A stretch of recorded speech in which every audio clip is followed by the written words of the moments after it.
We turn once again to the Gospel of Matthew in chapter 28 and verse 20 మత్తయి సువార్త 28వ అధ్యాయం 20వ వచనాన్ని మరలా మనం ఒకసారి చూద్దాం. to see the part of the Great Commission that's been neglected, generally speaking, by most Christians, and that is సాధారణంగా మనం చూసినట్లయితే దేవుడు అప్పగించిన గొప్ప పనిలో చాలా నిర్లక్ష్యం చేసే భాగం ఇది. అనేక మంది క్రైస్తవులు దీన్ని నిర్లక్ష్యం చేస్తూ ఉంటారు. when you go into every nation, make disciples in every nation, those who follow Jesus totally, and then teach them to do all that I commanded you. మీరు వెళ్ళి సమస్త జనులను శిష్యులుగా చేయండి. శిష్యులుగా చేయటం అంటే వాళ్ళు సంపూర్ణంగా యేసుక్రీస్తు ప్రభువుని వెంబడించటము. ఆ తర్వాత నేను ఏ ఏ సంగతులను ఆజ్ఞాపించితినో వాటిని గైకొనమని వారికి బోధించాలి. So we've been studying all that Jesus commanded, or all that Jesus taught, which we are to first of all practice ourselves. యేసుక్రీస్తు ప్రభు ఏ ఏ సంగతులను ఆజ్ఞాపించారో లేక ఆయన ఏవైతే బోధించారో వాటన్నిటిని మొట్టమొదట మనం అభ్యాసం చేయాలి. ఆ తర్వాత ఇతరులకు బోధించాలి. And then teach others. We were looking in Matthew chapter 5 about the 9 right attitudes that Jesus spoke of first of all. మొట్టమొదటిగా యేసుక్రీస్తు ప్రభువారు మనం కలిగి ఉండవలసిన 9 సరైన వైఖరుల గురించి మత్తయి సువార్త 5వ అధ్యాయంలో బోధించారు. And we've looked at 6 of them in verses 3 to 8. 3 నుండి 8 వచనాల్లో 6టిని మనం చూసాం.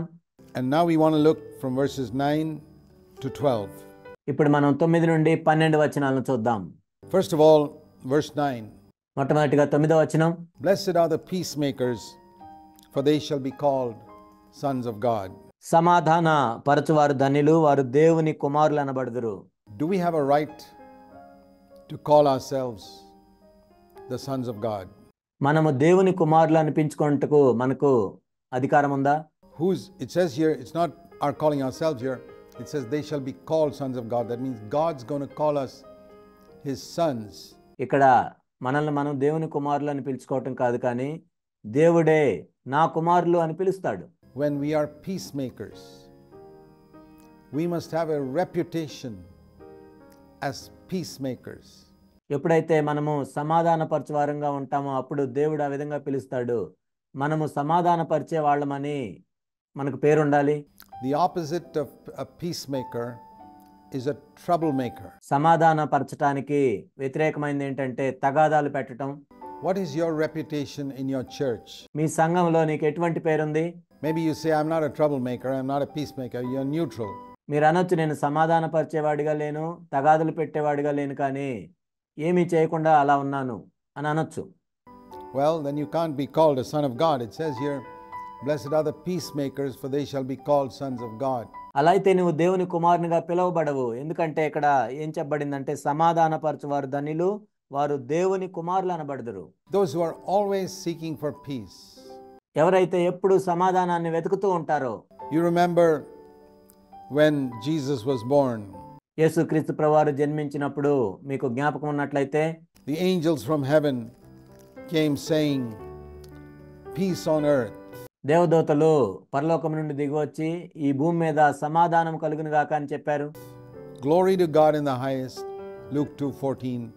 లూకాసు వార్త 2వ అధ్యాయం 14వ వచనము, సర్వోన్నతమైన స్థలముల్లో దేవునికి మహిమ, and on earth peace among the men with whom he is pleased. ఆయనకిష్టులైన మనుషులకు భూమి మీద సమాధానమును కలుగునుగాక. God is pleased with those who pursue after peace. ఎవరైతే సమాధానాన్ని వెతుకుతూ ఉంటారో వారిని బట్టి దేవుడు సంతోషంగా ఉంటాడు. The world is a world full of all types of quarrels and fighting and grumbling and murmuring and complaining. ఈ లోకంలో మనం చూసినట్లయితే ఈ లోకం ఎప్పుడూ కూడా పోట్లాటలతో, కొట్లాటలతో, తగాదాలతో, సణుగులతో, ఫిర్యాదులతో, గొణుగులతో నిండి ఉంటుంది. If we were to look at this earth from heaven's standpoint, పరలోకపు దృష్టిలో ఈ భూమిని మనం చూసినట్లయితే we'd see it filled with darkness because of murmuring, grumbling, complaining, etc. ఈ భూమి అంతా కూడా చీకటితో నిండి ఉన్నట్లుగా మనకు కనపడుతుంది, సణుగులు, ఫిర్యాదులు, తగాదలతో.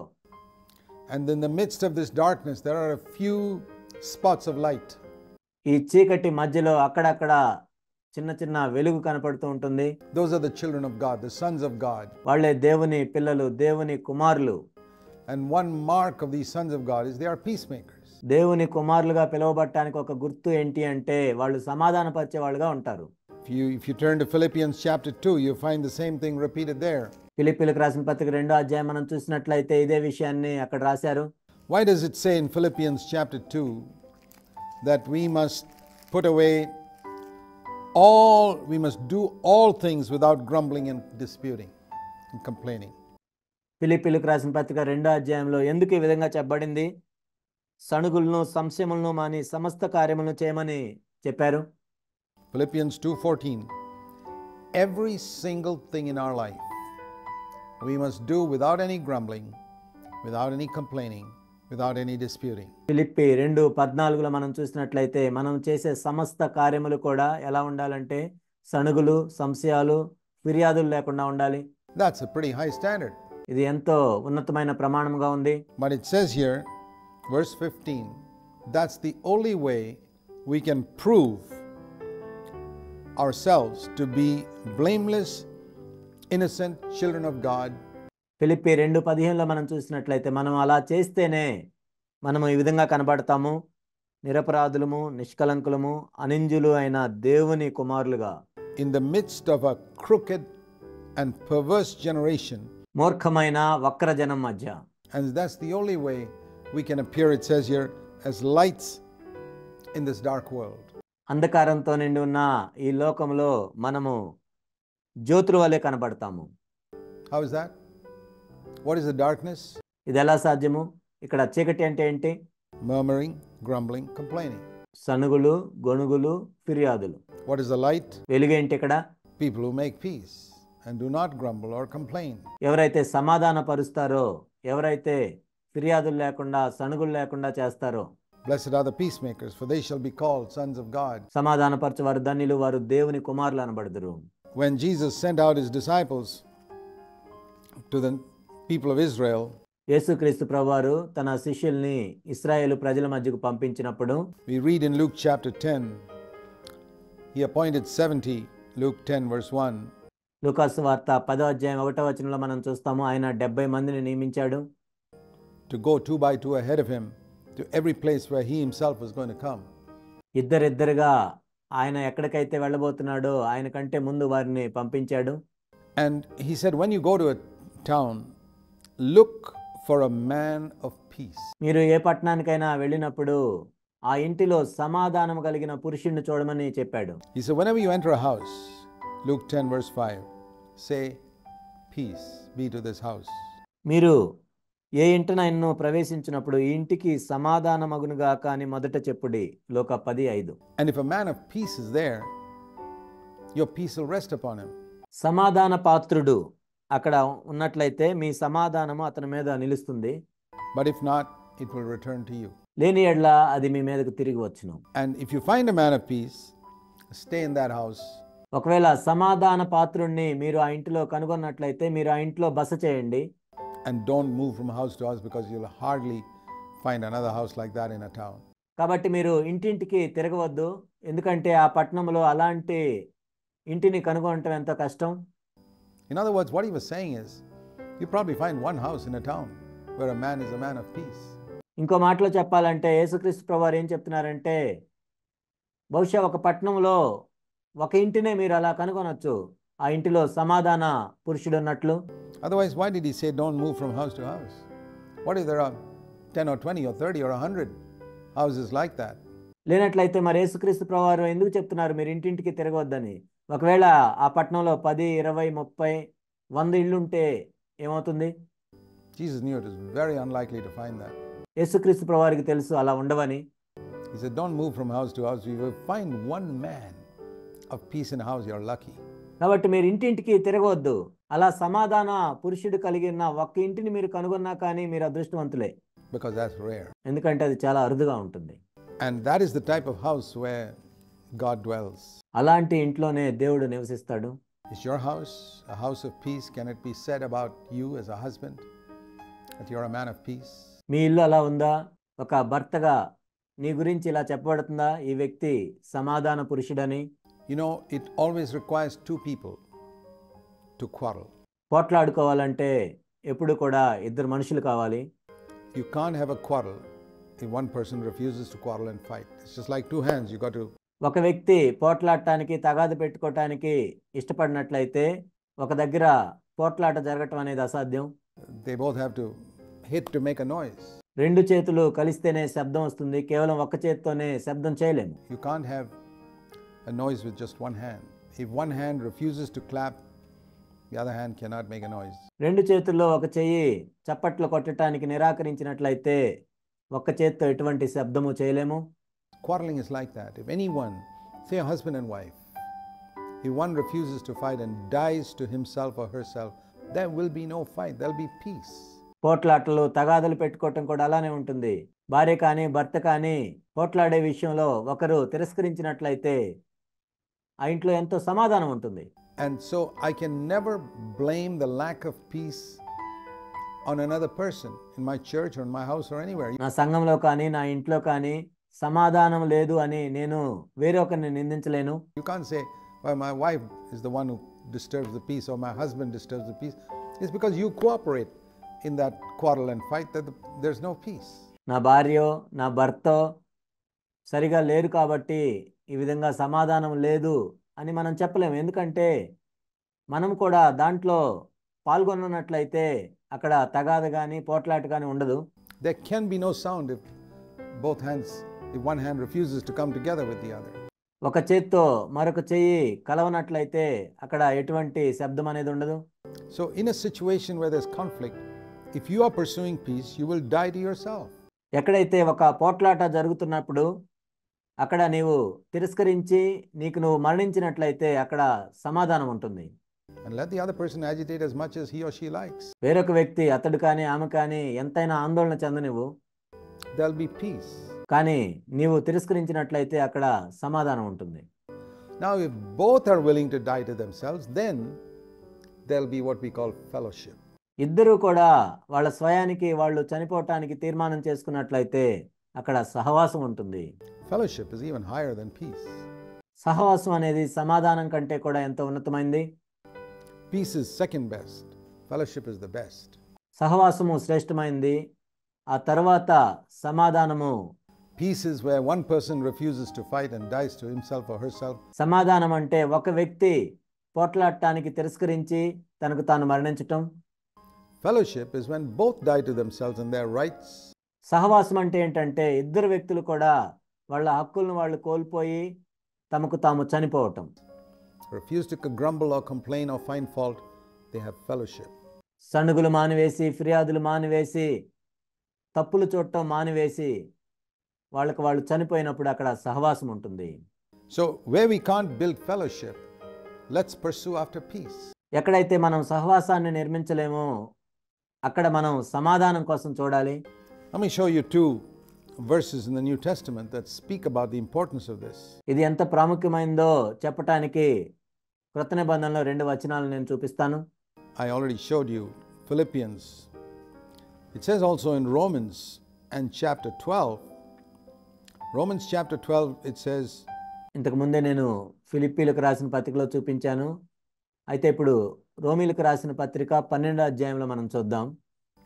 if possible, Romans 12 verse 18, so far as it depends on you, be at peace with all men.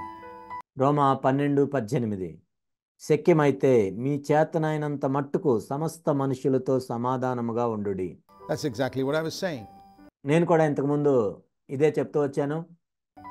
If anybody wants to come for a fight and argument with you, you refuse to fight and quarrel, you die to yourself. ఎవరన్నా నీ మీదకు తగాదకు వచ్చినట్లయితే, పోట్లాట పెట్టుకోవాలని వచ్చినట్లయితే, దానికి నువ్వు తిరస్కరించి నీకు నువ్వు చనిపోయినట్లయితే there's peace. There may not be fellowship with that person. అక్కడ సమాధానం ఉంటుంది. ఆ వ్యక్తితో నీవు సహవాసం కలిగి ఉండకపోవచ్చు. There may not even be fellowship between you and your husband or wife. భార్యాభర్తల మధ్య కూడా సహవాసం ఉండకపోవచ్చు. But there'll be peace in the home. కానీ ఆ ఇంట్లో సమాధానం ఉంటుంది.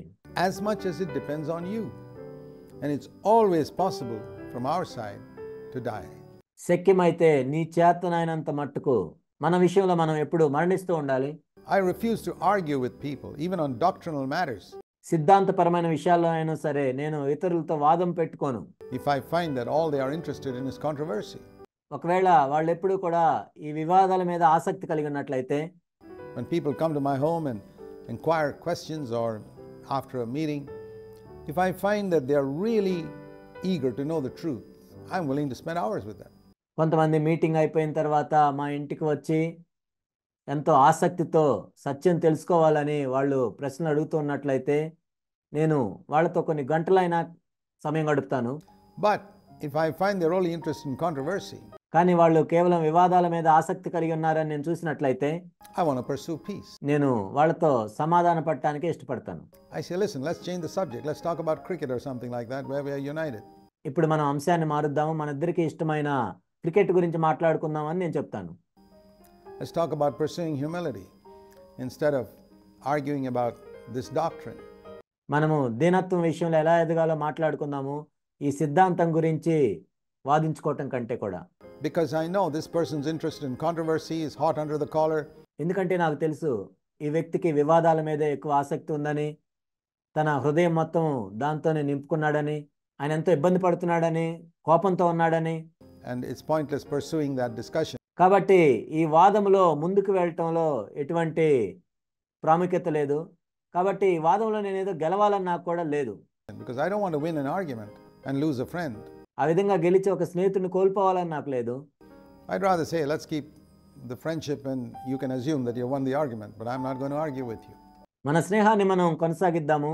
ఒకవేళ ఆ వాదంలో నువ్వు గెలిచేవని నువ్వు అనుకున్నా మంచిదే, మన స్నేహాన్ని మనం కొనసాగిద్దాం. If we are willing to die to ourselves and our reputation and all that, it's easy to pursue peace in every situation. మన స్వయం విషయంలో మనం చనిపోయి, మన పేరు ప్రఖ్యాతుల విషయంలో మనం చనిపోవటానికి సిద్ధంగా ఉన్నట్లయితే ఇతరులతో సమాధాన పడటం అనేది ఎంతో సులభంగా ఉంటుంది. If we believe that God is sovereign and will never allow me to be tested beyond my ability, దేవుడు సర్వశక్తి కలిగిన వాడని, నా సామర్థ్యానికి మించి ఆయన నన్ను శోధింపబడినవాడని నేను నమ్మినట్లయితే I'm willing to die to myself. Many people say if you pursue this path, people will just take advantage of you. They'll treat you like a doormat. నా విషయంలో నేను చనిపోతాను. చాలామంది ఏమంటారంటే, నువ్వు ఈ విధంగా చేసినట్లయితే ప్రజలు నిన్ను అలసుగా తీసుకుంటారు, ఒక డోర్ మ్యాట్ లాగా నిన్ను ఉపయోగించుకుంటారు అని చెప్తుంటారు. And walk over you. No. నిన్ను ఒక డోర్ మ్యాట్ లాగా చూసి నీ మీద నడుస్తుంటారని చెప్తారు. If you believe 1 Corinthians 10 and verse 13 that God will never allow you to be tested beyond your ability, He will not allow people to take advantage of you. నీవు 1 కొరింథీ 10:13 నమ్మినట్లయితే దేవుడు నీ సామర్థ్యానికి మించి నిన్ను శోధించబడినవాడు అని, ఇతరులు నిన్ను అలసుగా తీసుకునేటట్లు దేవుడు అనుమతించడు. You will pursue the way of peace. అప్పుడు నీవు సమాధానాన్ని వెంటాడతావు. And you'll find, like it says in the book of Proverbs, the name of the Lord is a strong tower. The righteous runs into it and is safe. Proverbs 18 verse 10. దాన్ని నీవు కనుగొన్నప్పుడు సామెతలు 18:10లో చెప్పబడినట్లుగా, యెహోవా నామము బలమైన దుర్గము, నీతిమంతుడు అందులోనికి పరుగెత్తి సురక్షితముగా నుండును. So when you find controversy, take refuge in the name of Jesus, and then you'll find the fulfillment of Proverbs 16 and verse 7. నీవు ఏదైనా వివాదాన్ని ఎదుర్కొన్నప్పుడు దేవుని యొక్క నామంలో నీవు సురక్షితంగా ఆశ్రయం పొందవచ్చు. అప్పుడు సామెతలు 16:7లో చెప్పబడిన వాగ్దానము నెరవేర్చబడుతుంది. That when a man's ways are pleasing to the Lord, you come and hide in the Lord, He makes even his enemies to be at peace with him. నీవు యెహోవా నామములో ఆశ్రయం పొందినప్పుడు, ఒకని ప్రవర్తన యెహోవాకు ప్రీతికరమగునప్పుడు ఆయన వాని శత్రువులను సహా వానికి మిత్రులుగా చేయును. It's amazing what God can do, and I've experienced that. ఇదెంతో ఆశ్చర్యం, దేవుడు ఏమి చేయగలడో మనం చూసినప్పుడు దీన్ని నేను అనుభవించాను. You try to please the Lord and you'll find even your enemies get subdued. నీవు దేవుణ్ణి సంతోషపెట్టడానికి ప్రయత్నించు, అప్పుడు నీ శత్రువులు కూడా నీకు లోబడతారు. The peacemakers are called the sons of God. సమాధానపరచువారు దేవుని కుమారులుగా పిలువబడతారు. And another verse which I wanted to show you in Hebrews is in Hebrews in chapter 12. Hebrews chapter 12, it says in verse 14. నేను మరొక వచనం మీకు చూపిస్తాను. హెబ్రీయులకు రాసిన పత్రిక 12:14. Pursue peace with all men. అందరితో సమాధానమును కలిగి ఉండుటకు ప్రయత్నించుడి. Not only with believers, with every human being, with your difficult neighbor, కేవలం విశ్వాసులతో మాత్రమే కాదు, మనుషులందరితో, కష్టమైన నీ పొరుగువానితో, with your difficult mother-in-law, కష్టంగా ఉన్న నీ అత్తతో, relatives, బంధువులతో, your brother-in-law who cheated you of the property, నీ ఆస్తిలో నిన్ను మోసం చేసిన నీ బంధువులతో, or your family members who cheated you and took advantage of you. నిన్ను అలుసుగా తీసుకొని నిన్ను మోసం చేసిన నీ కుటుంబ సభ్యులతో Pursue peace with them. వారితో సమాధానం కలిగి ఉండటానికి ప్రయత్నించు. God will make sure that you get what you should get. నీకు ఏదైతే రావాలో అది నీకు వచ్చేటట్లు దేవుడు సహాయం చేస్తాడు. You don't have to fight for it. దాని గురించి నువ్వు పోరాటం చేయాల్సిన అవసరం లేదు. Pursue peace with all men, without which no one will see the Lord. Now this is an amazing verse. అందరితో సమాధానమును పరిశుద్ధతయు కలిగి ఉంటకు ప్రయత్నించడి, పరిశుద్ధత లేకుండా ఎవడును ప్రభువును చూడడు. It's not enough to pursue sanctification. I must also pursue peace with all men. Many people are pursuing sanctification. అనేక మంది వారి వ్యక్తిగత జీవితంలో ప్రభువుతో పరిశుద్ధత కలిగి ఉండటానికి ప్రయత్నిస్తూ ఉన్నారు. In their personal life with the Lord, but they're not pursuing peace with all men. కానీ మనుషులందరితో సమాధానంగా ఉండటానికి వాళ్ళు ప్రయత్నం చేయటం లేదు.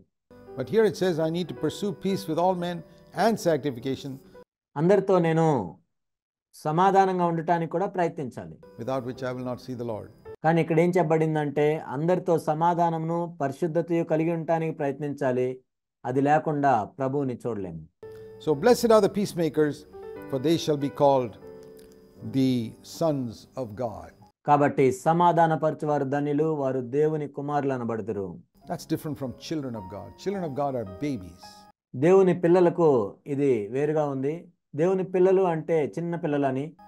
A son is a mature person who knows how to die to self.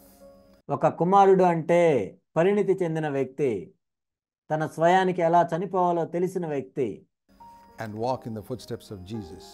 యేసు క్రీస్తు ప్రభు యొక్క అడుగుజాడల్లో నడవటం తెలిసిన వ్యక్తి. So ask yourself whether you deserve the title Son of God, Daughter of God. కాబట్టి నిన్ను నువ్వు ఈ విధంగా ప్రశ్నించుకో, నీవు దేవుని కుమారునిగా కుమార్తెగా పిలువబడటానికి నీకు అర్హత ఉందా? It's very easy to find out. Are you a peacemaker? దీన్ని తెలుసుకోవటం ఎంతో సులభం. నీవు సమాధాన పరిచేవానిగా ఉన్నావా? Are you a peacemaker at home? ఇంట్లో నీవు సమాధాన పరిచేవానిగా ఉన్నావా? Are you a peacemaker in the church or a troublemaker? నీవు సంఘంలో సమాధాన పరిచేవానిగా ఉన్నావా, తగాదులు పెట్టేవాడిగా ఉన్నావా? Are you a peacemaker with your neighbors? నీ పొరుగు వాళ్ళతో సమాధాన పరిచేవాడిగానే ఉన్నావా? Are you the type of person who kicks up a quarrel wherever you go? లేక నువ్వు ఎక్కడికి వెళ్తే అక్కడ తగాదులు పెట్టేవాడిగా ఉన్నావా? Well, you don't deserve the title Son of God. That's more like son of the devil. నీవు అలా ఉన్నట్లయితే దేవుని కుమారునిగా పిలువబడటానికి నీకు అర్హత లేదు, కానీ సైతాను కుమారునిగా నువ్వు పిలువబడటానికి అర్హత ఉంది. So let's be careful. కాబట్టి మనం జాగ్రత్తగా ఉందాం. Matthew 5 verse 10. మత్తయి సువార్త 5వ అధ్యాయం 10వ వచనం. An eighth right attitude. 8వ సరి అయిన వైఖరి. Blessed are those who have been persecuted for the sake of righteousness, for theirs is the kingdom of heaven. నీతి నిమిత్తము హింసింపబడువారు ధన్యులు, పరలోక రాజ్యము వారిది. Now earlier we saw blessed are the poor in spirit, ఇంతకు ముందు మనం చూసాము ఆత్మ విషయమై దీనులైన వారు ధన్యులని, for theirs is the kingdom of heaven. పరలోక రాజ్యం వారిది.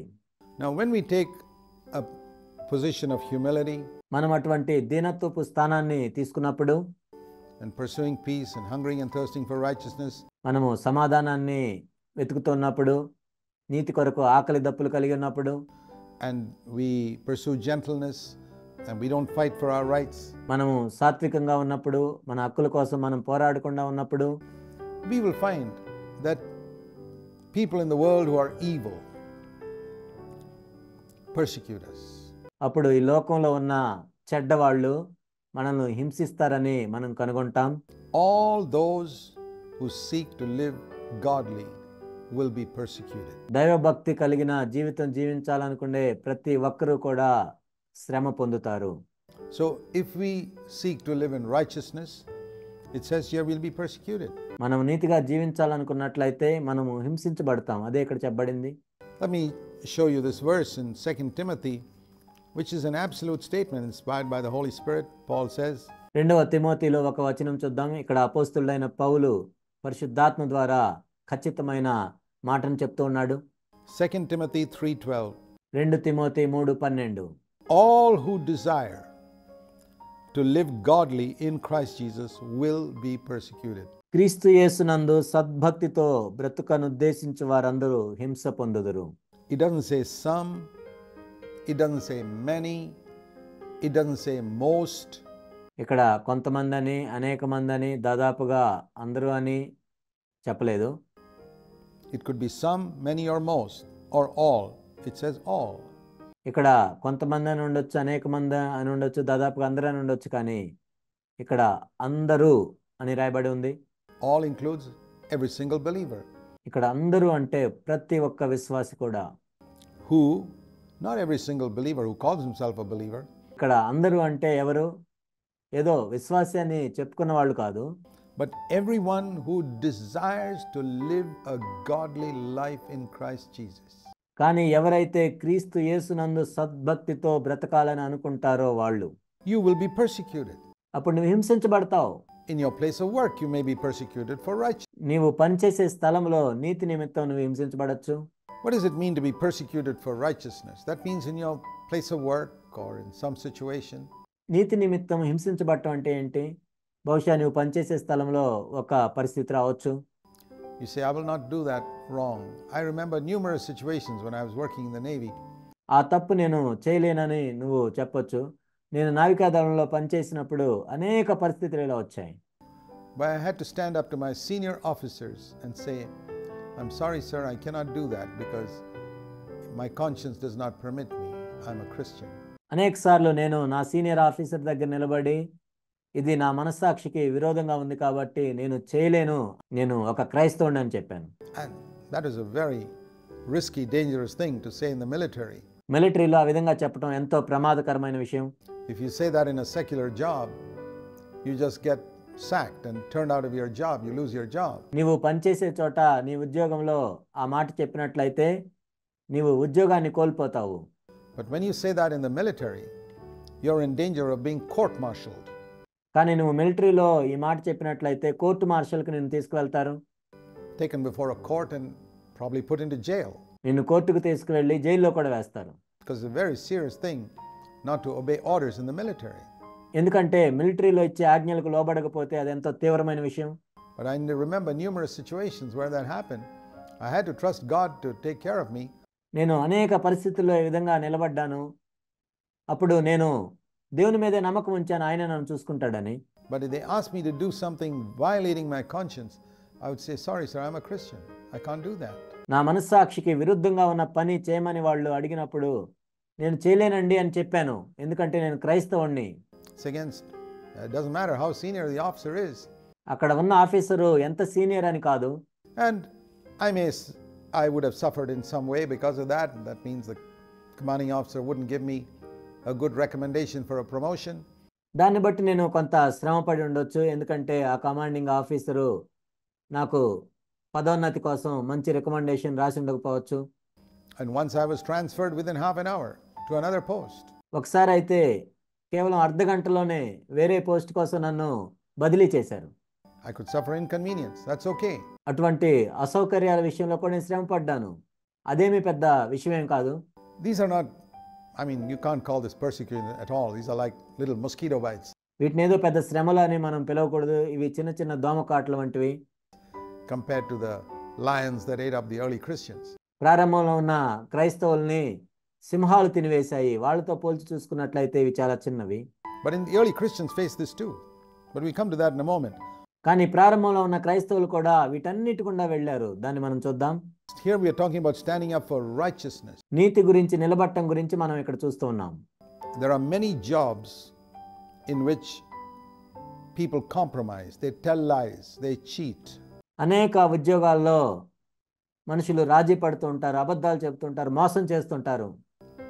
They give bribes in order to get something unrighteous done. అవినీతితో కూడుకున్నది చేయించుకోవటానికి వాళ్ళు లంచాలు ఇస్తూ ఉంటారు. And when Christians go that way, of course they will not face persecution. క్రైస్తవులు ఈ మార్గంలో వెళ్ళినట్లయితే వాళ్ళేమీ హింసలు పొందరు. But if they refuse to go that way, if they refuse to take a bribe to do something unrighteous, ఆ మార్గంలో వెళ్ళటానికి నిరాకరించినట్లయితే, ఏదైనా అవినీతికి సంబంధించి లంచం తీసుకోవటానికి నిరాకరించినట్లయితే they may face threats. వాళ్ళు బెదిరింపులను ఎదుర్కొంటారు. They may face threats from the people above them. వారికంటే పైనున్న వారి ద్వారా బెదిరింపులను ఎదుర్కొంటారు. Who want a share of that bribe, etc. There are many cases like this. ఎందుకంటే ఆ లంచంలో వాళ్ళకు కూడా పాలుంటుంది కాబట్టి ఇలాంటి విషయాలు అనేకమైనవి జరుగుతూ ఉంటాయి. When we stand for uprightness, you may lose your job. నీ నీతి కోసం నువ్వు నిలబడినట్లయితే నీ ఉద్యోగాన్ని నువ్వు కోల్పోవచ్చు. You may find disfavor with your bosses.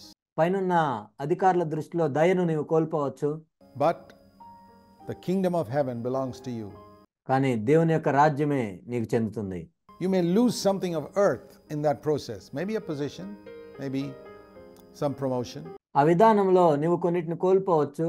బహుశా నీ పదవిని కోల్పోవచ్చు, లేక నీ పదోన్నతిని కోల్పోవచ్చు.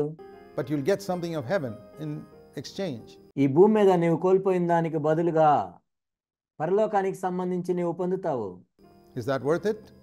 అది యోగ్యమైందేనా? Is it right for a person to tell a lie to get admission or a job into some situation? ఒక పరిస్థితిలో ఉద్యోగం పొందటానికో లేక ఒక అడ్మిషన్ పొందటానికో అబద్ధం చెప్పటం సరైందేనా? It's not worth it. అది యోగ్యమైంది కాదు. Not for a Christian. క్రైస్తవులకు అది యోగ్యమైంది కాదు. It's far better he doesn't go there because he'll be out of the will of God. ఆ వ్యక్తి ఆ విధంగా అక్కడికి వెళ్ళకపోవటం మంచిది. ఎందుకంటే అక్కడికి వెళ్ళినట్లయితే దేవుని చిత్తానికి వెలుపల ఉంటాడు ఆ వ్యక్తి. If you get admission into some situation by telling a lie, ఒక అబద్ధం చెప్పి ఒక పరిస్థితిలో నువ్వు ఒక అడ్మిషన్ పొందినట్లయితే you can be pretty sure that God didn't lead you there. ఖచ్చితంగా నువ్వు చెప్పొచ్చు దేవుడు నిన్ను అక్కడికి నడిపించలేదని. Now, when you face a tight spot, the devil may tell a lie here. ఎంతో కష్టమైన పరిస్థితి వచ్చినప్పుడు అపవాది ఏం చెప్తాడంటే ఇక్కడ ఒక అబద్ధం చెప్పు అని చెప్తాడు. Because a lie is almighty. It can get you anything. ఎందుకంటే అబద్ధం అనేది ఎంతో సర్వశక్తి ఉంది, దానికి నిన్ను ఎక్కడికైనా తీసుకెళ్ళగలదు. And the Holy Spirit says, no, that's a lie. అప్పుడు పరిశుద్ధాత్ముడు ఏం చెప్తా అంటే లేదు, అది ఒక అబద్ధం. God is almighty. Telling a lie is not the most powerful way to get what you want. నీకు కావాల్సింది పొందటానికి ఒక అబద్ధం చెప్పటం అనేది మార్గం కాదు. Stand up for God. God is able to give you what He wants you to get. దేవుని కోసం నిలబడు. దేవుడు నీకేమి ఇవ్వాలనుకున్నాడో ఆయన నీకు ఇస్తాడు. And then you will find that God gives you what you should get. నీకు ఏదైతే రావాల్సి ఉందో అది దేవుడు నీకు ఇస్తాడని నువ్వు అప్పుడు కనుగొంటావు. Sometimes God will test you in this. కొన్నిసార్లు దేవుడు ఇలాంటి పరిస్థితుల్లో నిన్ను పరీక్షిస్తూ ఉంటాడు. I know God has tested me in different times. అనేక సార్లు దేవుడు నన్ను పరీక్షించినట్లు నేను చూశాను.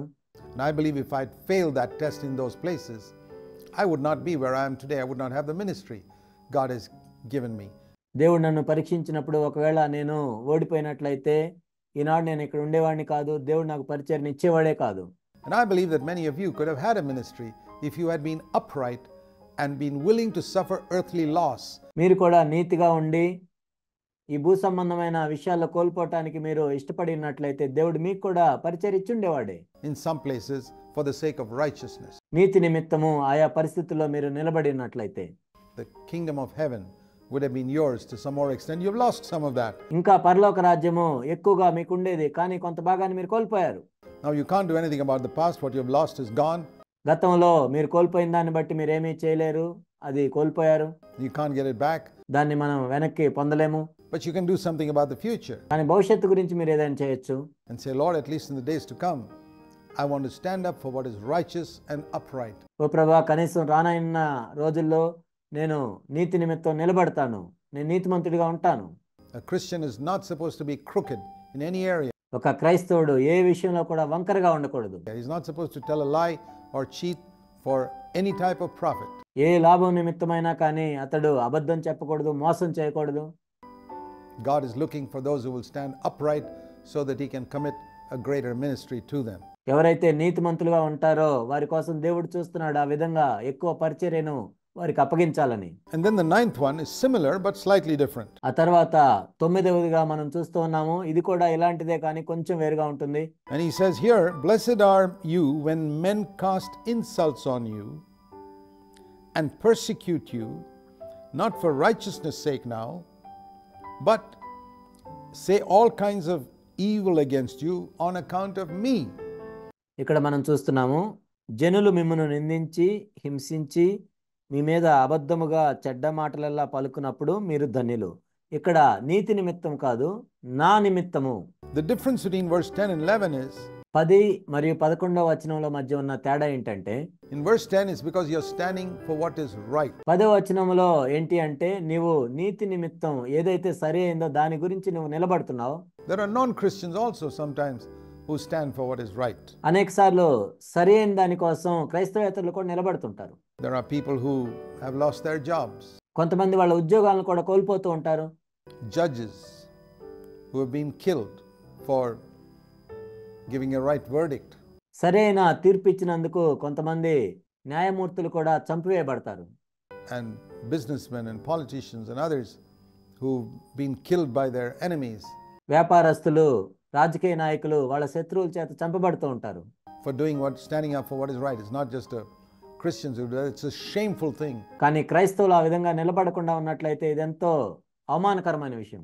That non-Christians are sometimes willing to stand for uprightness more than many who claim to be Christians. చాలా మంది క్రైస్తవులు అని చెప్పుకునే వాళ్ళకంటే కూడా క్రైస్తవేతరులే నీతి నిమిత్తం చాలాసార్లు నిలబడుతూ ఉంటారు. And I believe we're going to get a lot of surprises in the day of judgment. తీర్పు దినాన అనేకమైన ఆశ్చర్యకరమైన విషయాలు మనం చూస్తాం. When such Christians who are compromisers and backsliders who imagine that they're entering God's kingdom. రాజీ పడిన క్రైస్తవులు, దిగజారిపోయిన క్రైస్తవులు మేము పరలోక రాజ్యంలో ప్రవేశించబోతున్నాం అని అనుకుంటారు. If you're righteous and you're willing to be persecuted for righteousness' sake, the kingdom of heaven is yours. నువ్వు నీతిగా ఉన్నట్లయితే, నీతి నిమిత్తం హింసించబడటానికి నువ్వు సిద్ధంగా ఉన్నట్లయితే పరలోక రాజ్యం నీదిగా ఉంటుంది. Not otherwise. లేనట్లయితే పరలోక రాజ్యము నీదవ్వదు. And here in verse 11 it's speaking about being persecuted for Jesus' sake. ఇక్కడ 11వ వచనం దేని గురించి చెప్పబడిందంటే యేసుక్రీస్తు ప్రభు నిమిత్తం హింసించబడటం. You know, if you keep quiet about the fact that you're a disciple of Jesus Christ, నీవు యేసుక్రీస్తు ప్రభు యొక్క శిష్యుడివని ఎవరికి చెప్పకుండా నీవు మౌనంగా ఉన్నట్లయితే you can get some benefits. నీకు కొన్ని ప్రయోజనాలు కలగొచ్చు. In your place of work, maybe you're righteous and that's appreciated by others. నీవు పనిచేసే స్థలంలో నీవు నీతిమంతుడిగా ఉండొచ్చు, అది ఇతరులు కూడా అభినందించవచ్చు. But you keep quiet about the fact that you believe in Jesus Christ as the way of salvation. నువ్వు యేసుక్రీస్తు ప్రభు నమ్ముతున్నావని, రక్షణకు ఆయనే మార్గం అని చెప్పకుండా నీవు మౌనంగా ఉన్నట్లయితే, because you're afraid you won't get a promotion, నీకు పదోన్నతి రాదని నువ్వు భయపడొచ్చు. you'd rather let them believe that you're a non-Christian. నీవు క్రైస్తవేతరుడని వాళ్ళు అనుకున్నా కానీ నువ్వు మౌనంగా ఉండొచ్చు. Just like your bosses are. నీ పైనున్న అధికారుల వలె నీవు కూడా క్రైస్తవేతరుడు అని వాళ్ళు అనుకునేటట్లు నువ్వు మౌనంగా ఉండొచ్చు. You're ashamed to be a witness for Christ. నీవు క్రీస్తు కొరకు సాక్షిగా ఉండే విషయంలో ఎంతో సిగ్గుపడుతూ ఉన్నావు. I've seen government offices and banks where non-Christians will hang up a calendar with a picture of their favorite idol. ప్రభుత్వ ఆఫీసుల్లో, బ్యాంకుల్లో నేను అనేకసార్లు చూస్తూ ఉంటాను. వాళ్ళు ఒక క్యాలెండర్ తగిలించుకుంటారు, దానిపైన ఒక విగ్రహం కలిగిన బొమ్మను వేసి ఉంటారు. But it's very rare that you find a Christian who is willing to hang up near his table కానీ ఒక క్రైస్తవుడు తన టేబుల్ మీద అలా వేలాడదీసి ఉండటం మనం చాలా అరుదుగా చూస్తాం. a calendar with the word of God on it, దేవుని యొక్క వాక్యం రాసి ఉన్న ఒక calendar which pronounces the fact that he's a Christian. ఇతడు క్రైస్తవుడు అని తెలియజేసేలాగున. Because he's afraid, what will people say about me? ఎందుకంటే ఈ వ్యక్తి భయపడతాడు, ఇతరులు నా గురించి ఏమనుకుంటారని. Will my boss see it and prevent me from getting a promotion or harass me in some way? ఇది నా యజమానుడు చూసి నాకు పదోన్నతి ఇవ్వడేమో, లేకపోతే నన్ను ఇబ్బంది పెడతాడేమో. Blessed are those who are persecuted on account of me. నా నిమిత్తము హింసించబడిన వారు ధన్యులు. Who are not ashamed of me. Are you ashamed of Jesus in your place of work? నీవు పనిచేసే స్థలంలో యేసుక్రీస్తు ప్రభు గురించి నీవు సిగ్గుపడుతున్నావా? Don't glory in the fact that you're just righteous, because many non-Christians are righteous too. నీవేదో నీతిగా ఉన్నావని దాన్ని బట్టి నువ్వు సంతోషించొద్దు. అనేక మంది క్రైస్తవేతరులు కూడా ఎంతో నీతిగా ఉంటారు. But beyond that, one step further, I'm also a Christian. దానికి మించి ఇంకొక అడుగు ఏంటంటే నేను క్రైస్తవుణ్ణి. I'm a disciple of Jesus Christ. నేను యేసుక్రీస్తు ప్రభు యొక్క శిష్యుణ్ణి. And if you stand up for God and His Word, and it's not only for in our place of work, even as a preacher. నీవు దేవుని కోసం, దేవుని యొక్క వాక్యం కోసం నిలబడినట్లయితే కేవలం నువ్వు పనిచేసే స్థలంలోనే కాదు, ఒక బోధకుడిగా కూడా. If you stand for everything that is taught in God's Word. నీవు ఒక బోధకుడిగా ఉన్నా సరే, దేవుని యొక్క వాక్యంలో ఏదైతే రాయబడిందో దాని అంతటి కోసం నువ్వు నిలబడినట్లయితే. If you're here to expose the deception in Christian circles today, well. ఈనాడు క్రైస్తవత్వంలో ఉన్న మోసాన్ని నీవు బహిరంగం చేసేవాడిగా ఉన్నట్లయితే people will insult you, persecute you, ప్రజలు నిన్ను అవమానపరుస్తారు, హింసిస్తారు, say all kinds of evil stories about you falsely నీ గురించి అబద్ధముగా చెడ్డ మాటలన్నీ చెప్తూ ఉంటారు, చెడ్డ కథలు చెప్తూ ఉంటారు, because you stand up for the truth. ఎందుకంటే నువ్వు సత్యం కోసం నిలబడ్డావు కాబట్టి. And what should you do when that happens? అది జరిగినప్పుడు నువ్వేం చేయాలి? Do we have to feel sorry for ourselves? మన విషయం మనం దుఃఖిస్తూ ఉండాలా? Far from it. అలా చేయకూడదు. It says here, rejoice and be glad, for your reward in heaven is great. సంతోషించి ఆనందించుడి, పరలోకమందు మీ ఫలము అధికమగును. You won't get a reward on earth, you'll be persecuted and cast out. ఈ భూమి మీద మీకేమీ ఫలం రాదు, మీరు హింసించబడతారు, త్రోసివేయబడతారు. But your reward in heaven is great, because that's exactly how they persecuted all the prophets who were before you. పరలోకమందు మీ ఫలము అధికమగుతుంది, ఎందుకంటే వారు మీకు పూర్వమందుండిన ప్రవక్తలందరినీ ఈ విధంగానే హింసించారు. If you look at the Old Testament, the prophets, the true prophets of God, were persecuted. మీరు పాత నిబంధనలో చూసినట్లయితే దేవుని యొక్క నిజమైన ప్రవక్తలందరూ కూడా హింసించబడ్డారు. The persecutions that they faced are not always mentioned. For example, a man like Isaiah, వాళ్ళు హింసించబడినవన్నీ కూడా లేఖనాల్లో రాయబడలేదు. ఉదాహరణకి మనం యెషయాను చూసినట్లయితే, who spoke some strong words against the people of Israel. ఇశ్రాయేలుకు విరోధంగా ఎంతో కఠినమైన మాటలు మాట్లాడాడు. We're not told in the book of Isaiah how he died, but tradition tells us that యెషయా ఏ విధంగా చనిపోయాడో యెషయా గ్రంథంలో రాయబడలేదు, కానీ చరిత్రను మనం చూసినట్లయితే he was inside a hollow log of wood, and they sawed him into two. కానీ చరిత్రను మనం చూసినట్లయితే యెషయాను ఏ విధంగా చంపేశారంటే, ఒక దుంగను తీసుకొని అందులో యెషయాను పెట్టి రంపముతో రెండుగా కోసివేశారు. They sawed him into two pieces. This is one of those people mentioned in Hebrews 11 who were sawn asunder. హెబ్రీయులకు రాసిన పత్రిక 11వ అధ్యాయంలో ఇక్కడ ప్రస్తావించారు, రంపములతో కోయబడిరి. All those who stand up for Christ will be persecuted. క్రీస్తు కోసం నిలబడిన వాళ్ళందరూ కూడా హింసించబడతారు.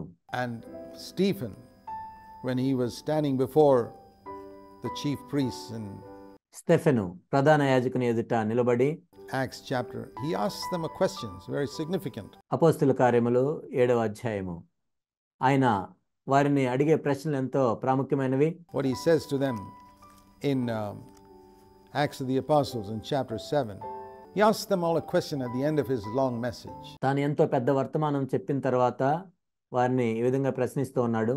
He says in verse 52, Acts 7:52, అపోస్తుల కార్యములు 7వ అధ్యాయం 52వ వచనంలో ఈ విధంగా అడుగుతూ ఉన్నాడు, which one of the prophets did your fathers not persecute? మీ పితరులు ప్రవక్తల్లో ఎవనిని హింసింపకయుండిరి? Your fathers killed those who had previously announced the coming of Jesus the righteous one. నీతిమంతుడైన యేసుక్రీస్తు ప్రభు రాకను గురించి ముందు తెలిపిన వారందరినీ మీ పితరులు చంపివేశారు. Which one of the prophets in Israel did your fathers not persecute? ఇశ్రాయేల్లో మీ పితరులు హింసించకుండా ఉన్న ప్రవక్తలు ఎవరైనా ఉన్నారా? Can you name one? ఒక్కరి పేరైనా మీరు చెప్పగలరా? Stephen was describing Israel's history in that chapter. He'd studied Israel's history. Stephen ఆ అధ్యాయంలో ఇశ్రాయేల్ యొక్క చరిత్రను గురించి చెప్తూ ఉన్నాడు. ఆయన ఇశ్రాయేల్ యొక్క చరిత్రను చదివిన వ్యక్తి. And he came to a conclusion that there was not a single prophet in the entire history of Israel who was not persecuted. తాను ఒక ముగింపుకు వచ్చాడు. అదేంటి అంటే, ఇశ్రాయేల్ యొక్క చరిత్ర అంతట్లో మనం చూసినట్లయితే నిజమైన ప్రతి ప్రవక్త కూడా హింసించబడ్డాడు. No true prophet was popular. నిజమైన ఏ ప్రవక్త కూడా ఎప్పుడు పేరు ప్రఖ్యాతులు సంపాదించిన వానిగా ఉండడు. Neither in the Old Testament nor in the New Testament. అది పాత నిబంధనలు అయినా సరే, క్రొత్త నిబంధనలు అయినా సరే. Pastors can be popular. పాస్టర్లు పేరు ప్రఖ్యాతులు సంపాదించుకోవచ్చు. Evangelists can be popular. Even apostles can be popular. సువార్థికులు పేరు ప్రఖ్యాతులు సంపాదించుకోవచ్చు. అపోస్తలులు కూడా పేరు ప్రఖ్యాతులు కలిగి ఉండొచ్చు. At times, teachers can be very popular. కొన్నిసార్లు బోధకులు కూడా పేరు ప్రఖ్యాతులు కలిగి ఉండొచ్చు. But a prophet is almost always never popular. కానీ ఒక ప్రవక్త అయితే ఎప్పుడైనా ఎన్నడైనా సరే ఎప్పుడు పేరు ప్రఖ్యాతులు సంపాదించుకోలేడు. Because he is coming to diagnose and expose the faults in a church or in people. ఎందుకంటే ఒక ప్రవక్త ఎందుకు వస్తాడు అంటే, ఒక సంఘంలో కానీ ప్రజల్లో కానీ వాళ్ళ తప్పుల్ని చూపించడానికి వస్తాడు. and he comes into a church to speak what they need to hear and what they like to hear. ఆ సంఘానికి ప్రవక్త ఎందుకు వస్తాడంటే వాళ్ళు ఏది వినాల్సిందో అది చెప్పడానికి వస్తాడు, కానీ వాళ్ళు ఏది వినాలనుకుంటున్నారో అది చెప్పడానికి రాడు. He will show them the areas of God's word which they are ignoring. దేవుని యొక్క వాక్యాన్ని వాళ్ళు ఎక్కడైతే నిర్లక్ష్యం చేస్తూ ఉన్నారో దాన్ని చూపించడానికి వస్తాడు. He'll show them the areas in their life where they are failing short of God's standards. దేవుని యొక్క ప్రమాణాల విషయంలో ఎక్కడైతే వాళ్ళు జీవించట్లేదో ఆ విషయాలను చెప్పడానికి వస్తాడు. And he'll be persecuted. It happens even today. ఆ విధంగా జరిగినప్పుడు ప్రవక్త హింసించబడతాడు. ఈనాడు కూడా అదే జరుగుతుంది. So this is what it means to stand up for Jesus, to on account of me and my word. యేసుక్రీస్తు ప్రభు కోసం నిలబడటం అంటే ఇదే, నా నిమిత్తము, నా వాక్యం నిమిత్తం. If you are persecuted, you are blessed. You are to be envied. నీవు హింసించబడినట్లయితే నీవు ధన్యుడివి. నిన్ను చూసి అసూయపడేటట్లు నీవు ఉంటావు. So here are these three that we considered today: peacemakers, those who are persecuted for righteousness' sake. ఈనాడు మనం చూసిన మూడు విషయాలు ఇవి: సమాధానపరచువారు, నీతి నిమిత్తం హింసించబడేవారు, and those who are persecuted because they unashamedly proclaim that they belong to Jesus Christ. నేను యేసుక్రీస్తు ప్రభువుకు చెందినవాడినని సిగ్గుపడకుండా చెప్పటం వలన హింసించబడినవారు, and stand for his word. తన వాక్యం కోసం నిలబడినవారు. Rejoice and be glad. In another version it says, another passage it says, leap for joy. You should be excited. ఆనందించుడి, సంతోషించుడి. ఇంకొక చోట ఈ విధంగా రాయబడి ఉంది, ఆనందంతో గంతులు వేయుడి అని. Because you're in the footsteps of the prophets. ఎందుకంటే మీరు ప్రవక్తల యొక్క అడుగుజాడల్లో ఉన్నారు. And in the footsteps of Jesus Christ. మరియు యేసుక్రీస్తు ప్రభు యొక్క అడుగుజాడల్లో ఉన్నారు. Let's pray. ప్రార్థన చేసుకుందాం. Heavenly Father, పరలోకపు తండ్రి, once again we thank you for your word. మరి ఒకసారి మీ వాక్యాన్ని బట్టి వందనాలు తెలియజేస్తూ ఉన్నాం. So crystal clear. Help us to walk in that light all our days. ఎంతో స్పష్టంగా మీరు మాకు తెలియజేసినందుకు వందనాలు తెలియజేస్తున్నాం. మా జీవిత దినములన్నింటిలో కూడా ఈ మార్గంలో నడుచుకోవటానికి సహాయం చేయండి. We pray in Jesus' name. యేసు నామములో ప్రార్థిస్తున్నాం తండ్రి. Amen. ఆమేన్.